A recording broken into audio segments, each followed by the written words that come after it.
Hello everyone, আসসালামু আলাইকুম। Welcome back to my channel. তোমাদের সবাইকে স্বাগতম জানাচ্ছি আমার আরেকটা ভিডিওতে।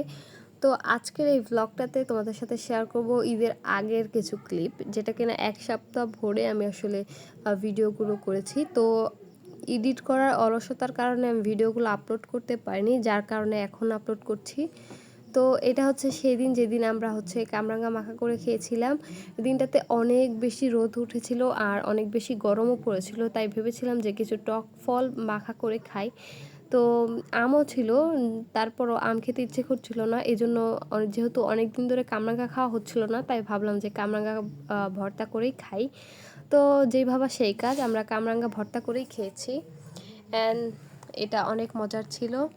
তো এটা হচ্ছে আমরা যখন বছরের প্রথম জাম খেয়েছিলাম, এখন কিন্তু অলরেডি জাম চলে গেছে, বাট এটা হচ্ছে সেই ভিডিওটা যখন আমরা জাম প্রথম খেয়েছিলাম, এই জন্য ভিডিও করে রেখেছিলাম। অ্যান্ড এটা কিন্তু অনেক মজার ছিল। যাই হোক, এটা হচ্ছে ওই দিন বিকেলবেলার আমরা লাচ্চি লাচ্চি বা মাঠা, যাই হোক যেটাই বলেন না কেন, সেটাই বানিয়ে খেয়েছি সবাই মিলে। এখানে হচ্ছে ঠান্ডা ঠান্ডা পানি, তারপর চিনি আর দই মেন ইনগ্রিডিয়েন্টস। অ্যান্ড এরপর এটা প্রথমে আমরা মিষ্টি করে বানিয়ে খেয়েছি চিনি দিয়ে, তারপর লবণ। এখানে কিন্তু পুদিনা পাতা অ্যাড করলে কিন্তু খুব বেশি মজা হয়, বাট আমাদের কাছে ছিল না, তারপরেও কিন্তু খুব মজার হয়েছিল। অ্যান্ড এরপর আমরা একটা ঝাল করেও বানিয়েছিলাম, যেটাতে কাঁচামরিচ অ্যাড করা হয়েছিল আর বাকি সব কিছুই একই ছিল। অ্যান্ড এটাও খেতে কিন্তু অনেক মজার ছিল। তো এখানে দই, তারপর ঠান্ডা ঠান্ডা পানি, চিনি, লবণ এগুলো দিয়ে খুব সুন্দরভাবে ব্লেন্ড করে নিয়ে এটা আসলে রেডি।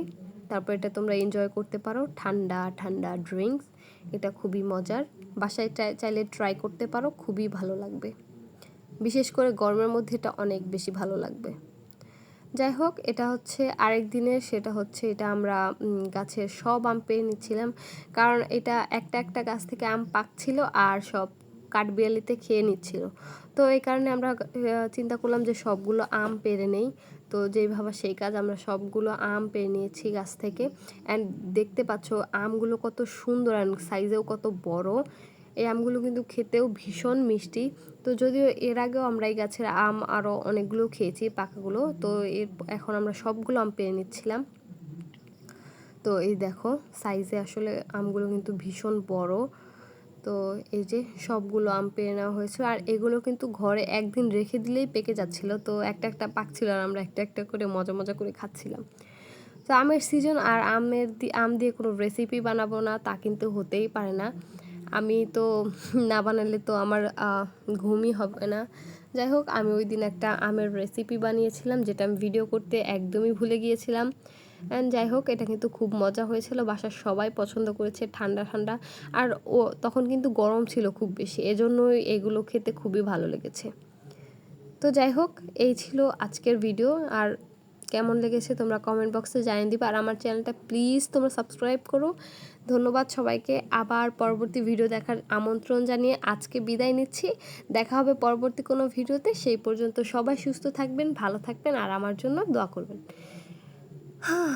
ধন্যবাদ সবাইকে। আল্লাহ হাফেজ, টাটা, বাই বাই।